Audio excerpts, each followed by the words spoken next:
Sehingga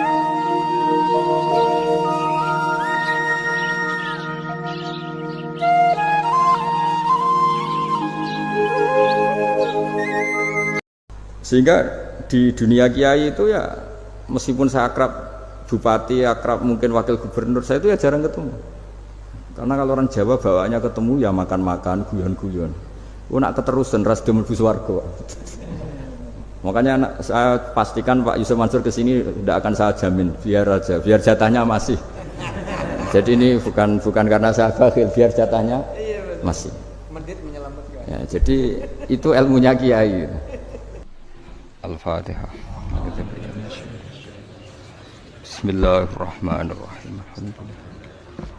Ar-Rahmanirrahim. Surah Khairil Muhdibi alaihim wa'aladdallin. Terus niki napa niati nggih dawuhe Mu'ad bin Jabal niku ta'alu bina nu'min sa'atan. Terus Mu'ad bin Jabal teng riwayat Bukhari sering dawuh ayo rene moro aku, ayo do iman bareng-bareng. Dados ngaji kados ngeten niki termasuk nambahin apa? Iman.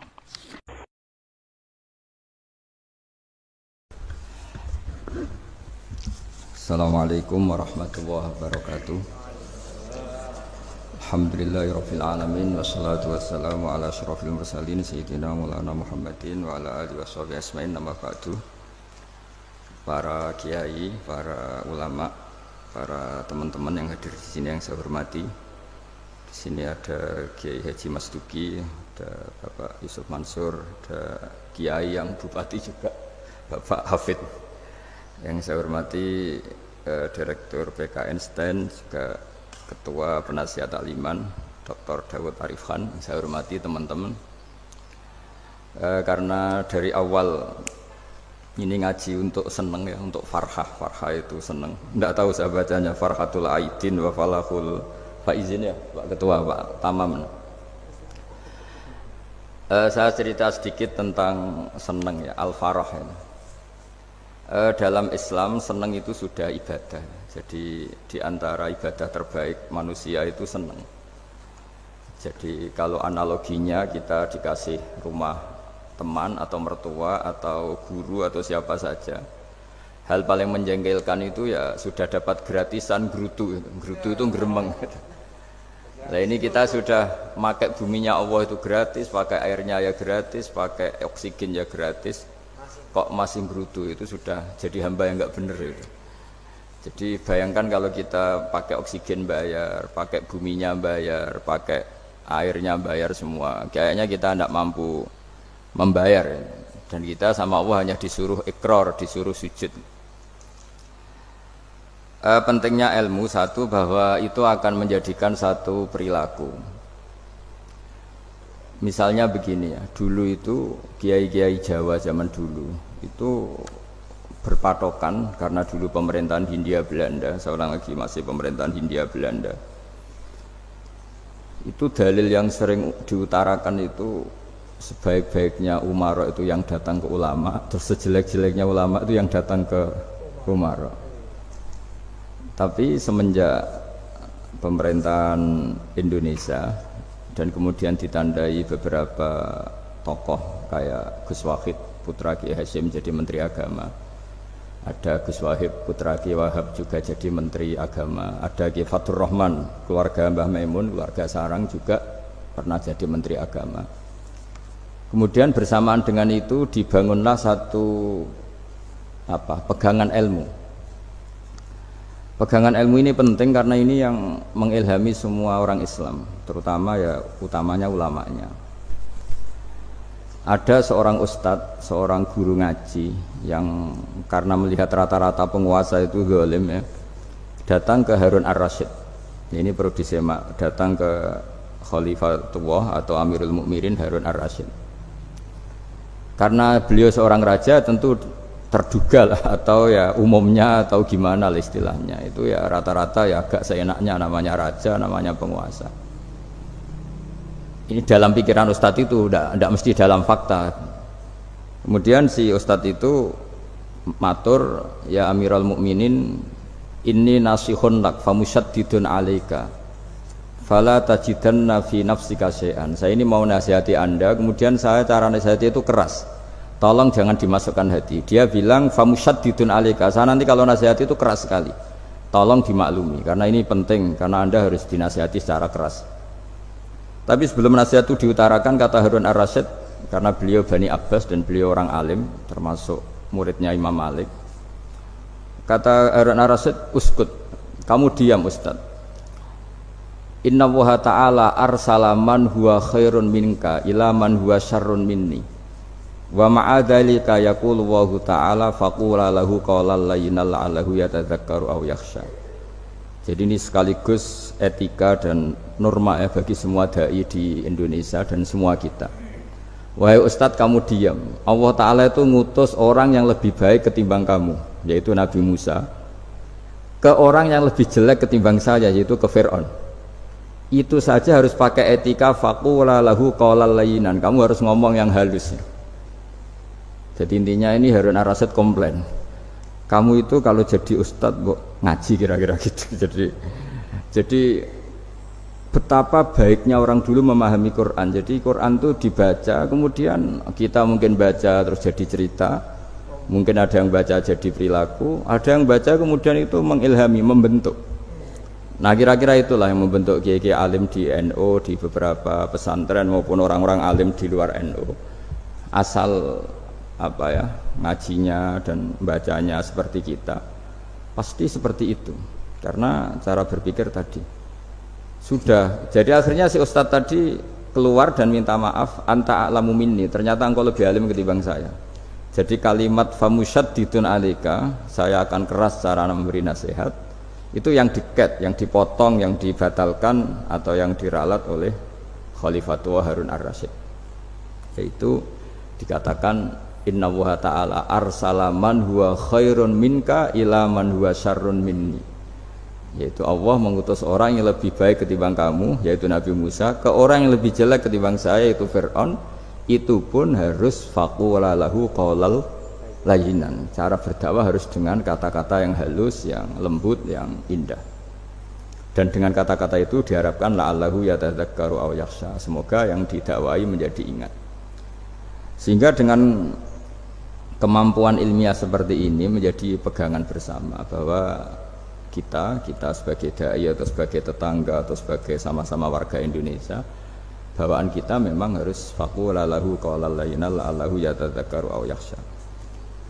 Kemudian dalam disiplin ilmu yang lain, halus itu tidak kuat.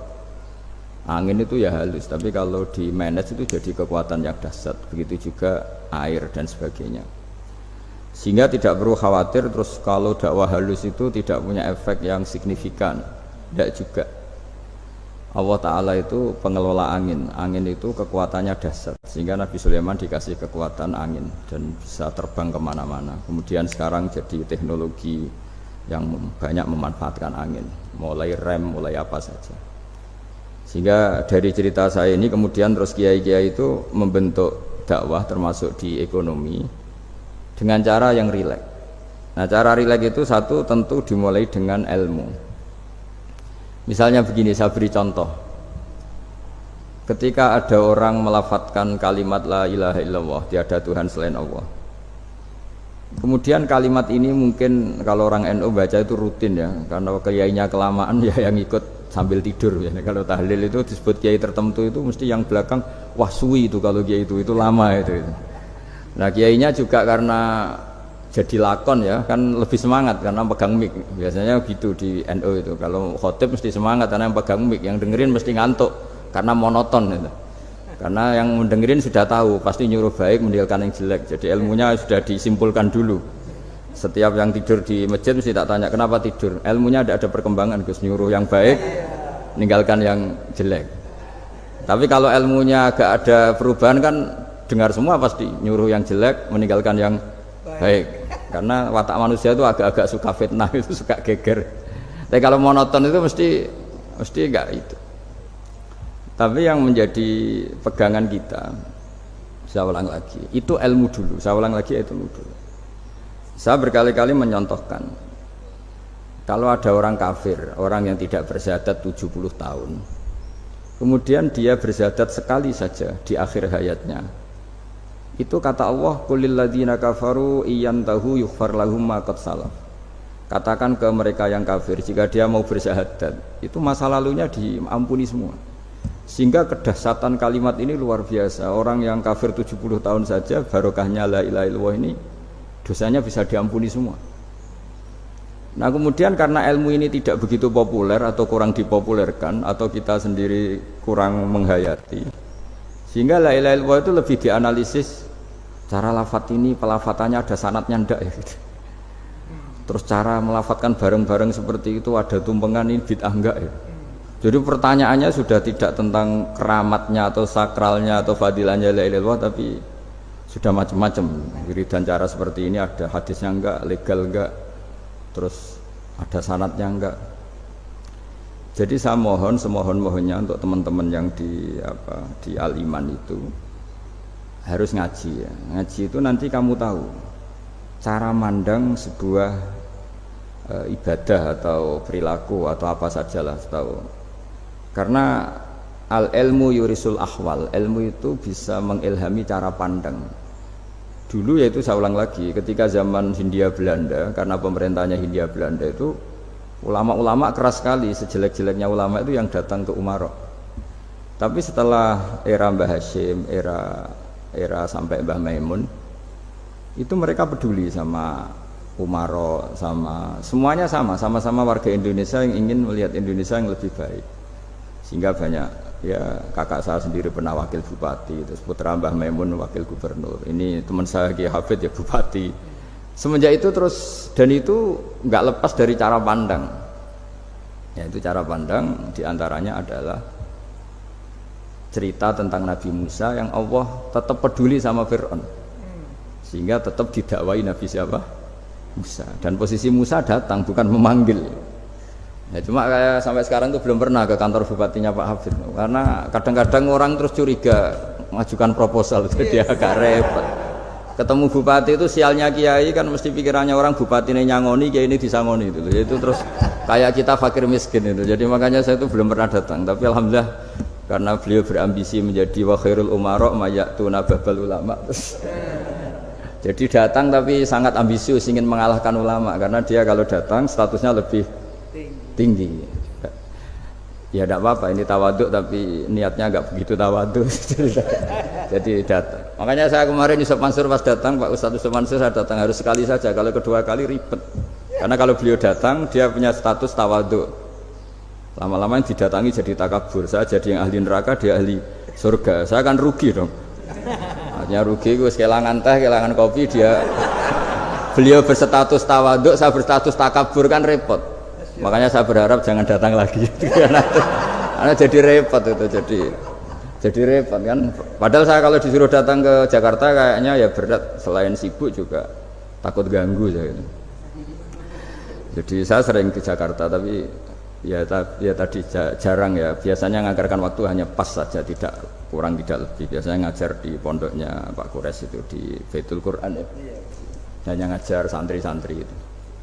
Nah, jadi pemahaman Quran dulu itu kata Imam Ghazali, ini sekaligus karena ada Pak Ustadz Yusuf Mansur, itu membaca Quran itu membaca, bukan bercerita. Kalau kamu membaca seperti ini, kunta qori'an, kamu pembaca. Pembaca itu yang mengambil pelajaran. Tapi kalau kamu hanya cerita, itu namanya kunta hakian. Sebenarnya Anda tidak membaca Quran, tukang cerita. Misalnya tadi cerita Nabi Musa datang ke Fir'aun. Itu kalau kamu hanya cerita, wah dulu itu ada orang namanya Fir'aun didakwai Nabi yang namanya Musa. Ya itu namanya tukang cerita. Kalau kamu pembaca tidak gitu.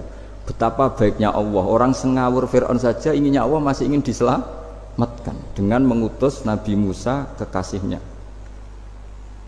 Itu namanya kunta qori'an, kamu pembaca betul, bukan kunta hakian, kamu tukang cerita.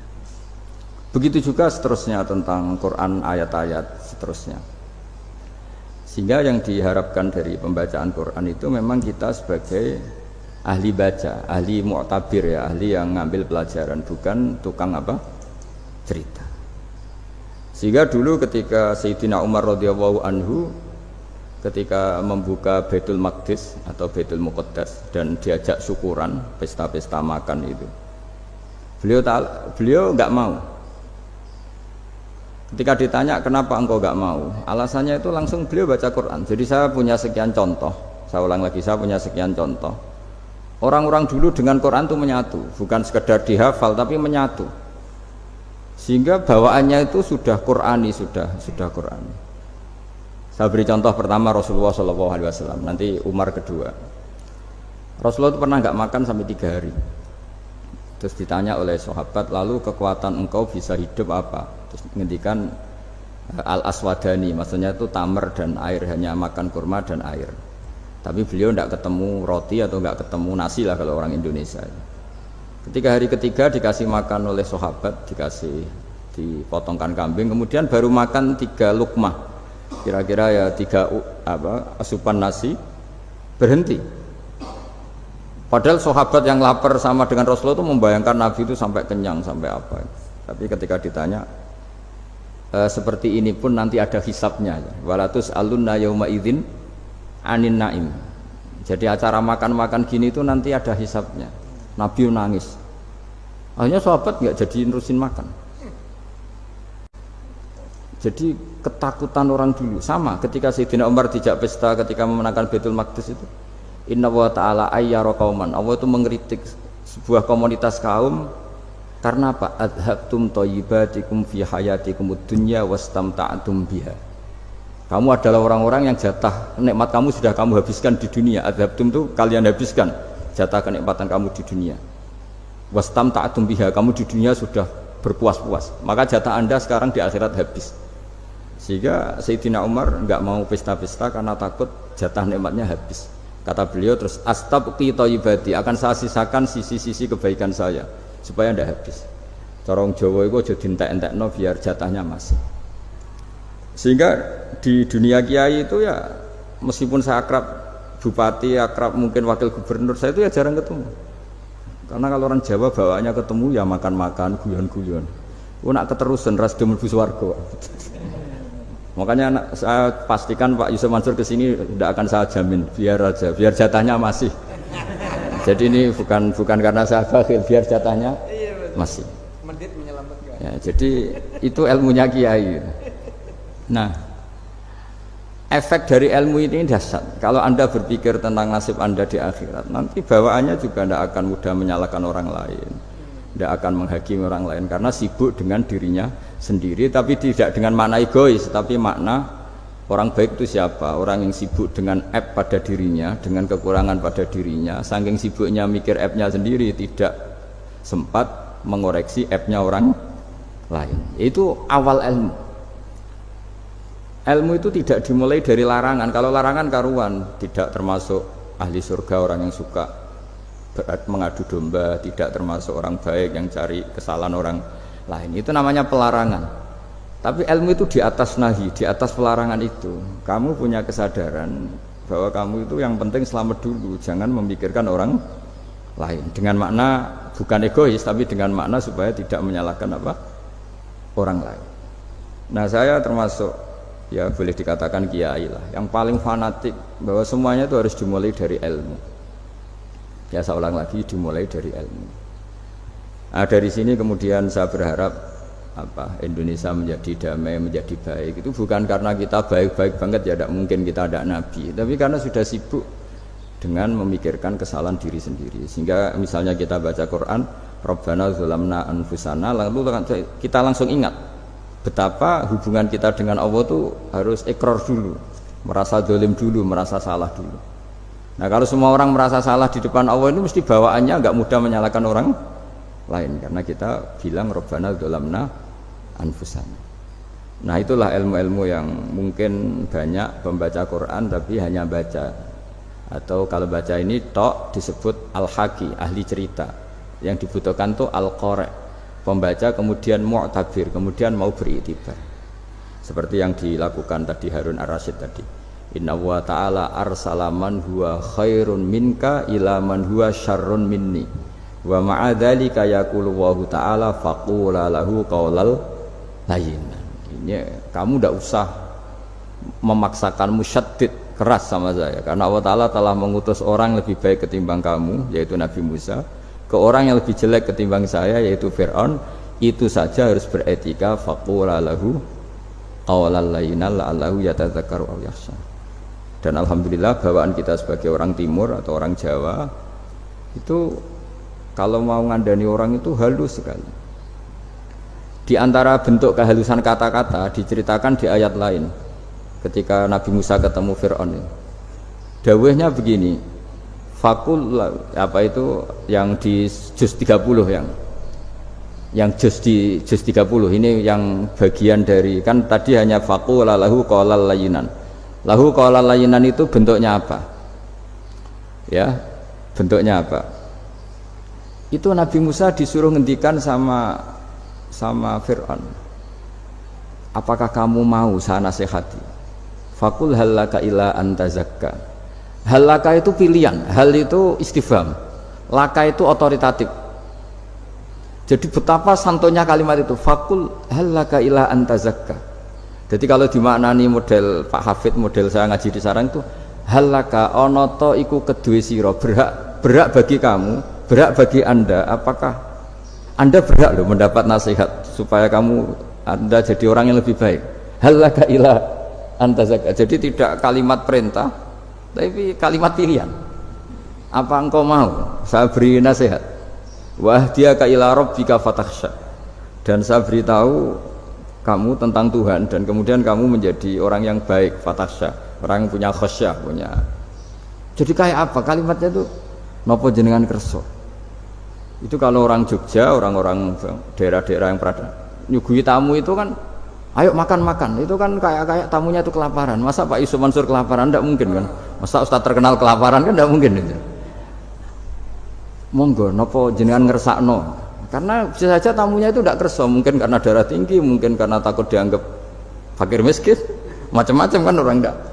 Itu kalimatnya itu halaka ila antazakka. Kayak apa indahnya dakwah. Halaka ila antazakka itu ada kata laka itu ya terserah jenengan mau enggak. Wa ahdiyaka ila rabbika fatakhsha. Nah, itu yang disebut membaca. Kunta qari'an la hakian. Anda benar-benar membaca Quran, bukan sekadar pencerita. Nah, kemudian ini yang terakhir saya juga baru, sebenarnya saya itu enggak pernah bilang sanggup itu, tapi Pak Ustadz Zakaria itu GR terus.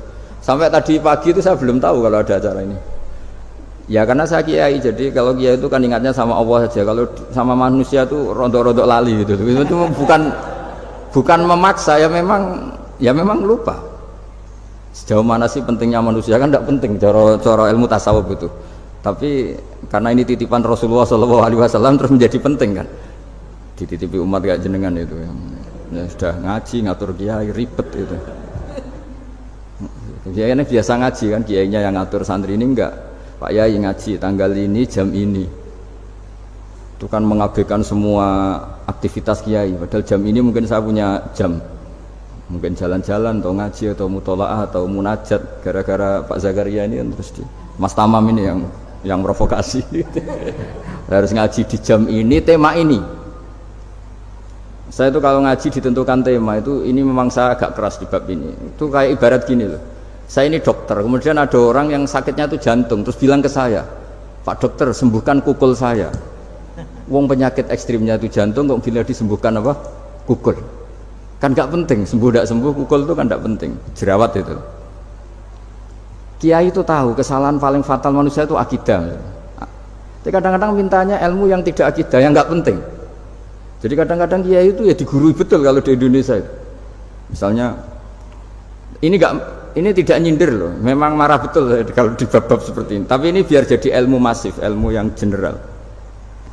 Saya ulang lagi ya, Anda jadi dokter, tahu pasien Anda ini penyakit jantung kronis atau sudah fatal lah sudah. Terus orang itu bilang, Pak Yai, itu Pak dokter, tolong obati kulit saya supaya tidak jerawatan. Kamu bilang ini orang aneh enggak itu?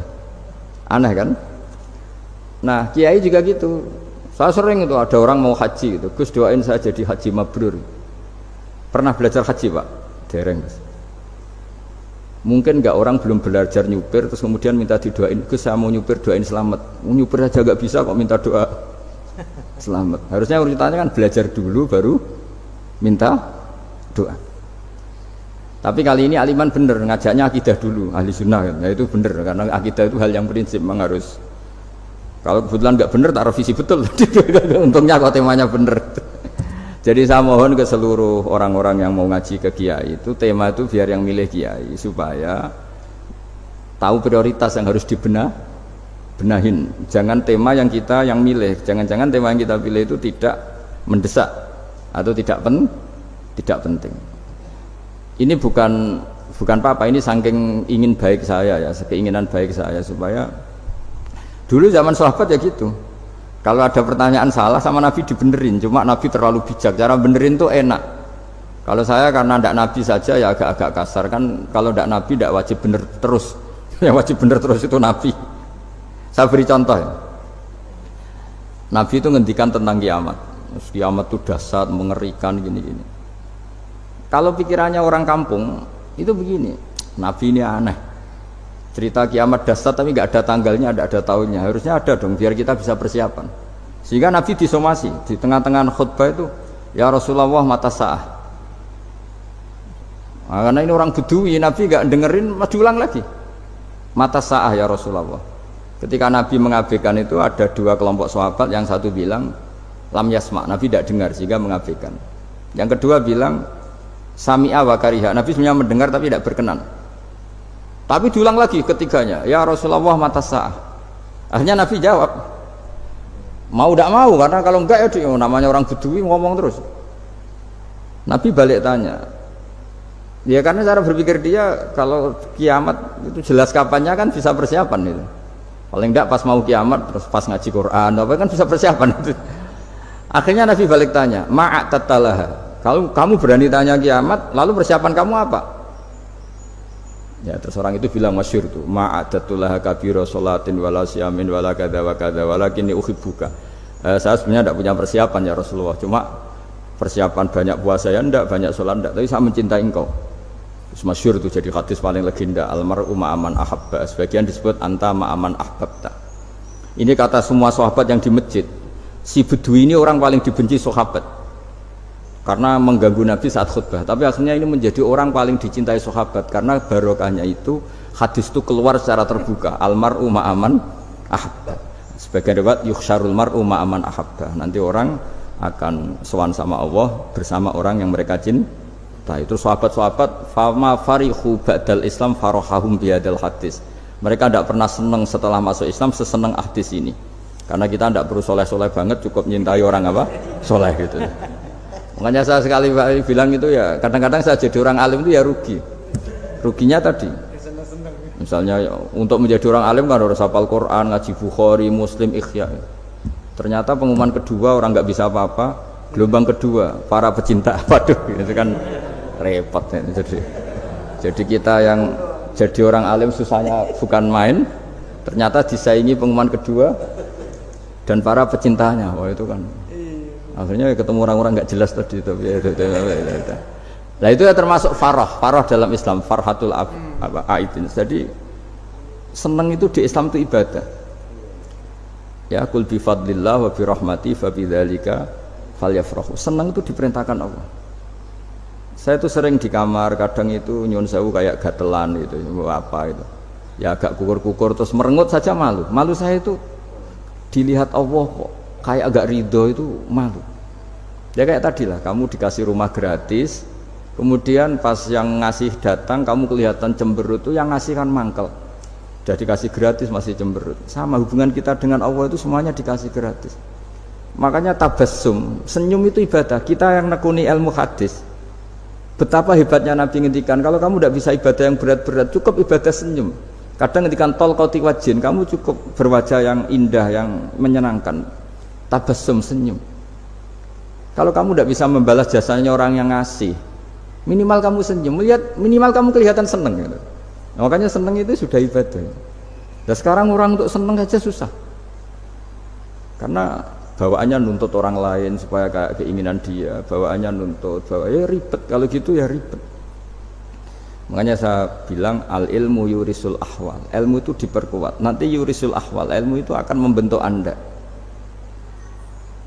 Dulu beberapa raja itu ya mau luhur karena jadi raja, punya apa saja. Tapi punya penasihat ulama itu, ya nasihat itu sederhana. Ada seorang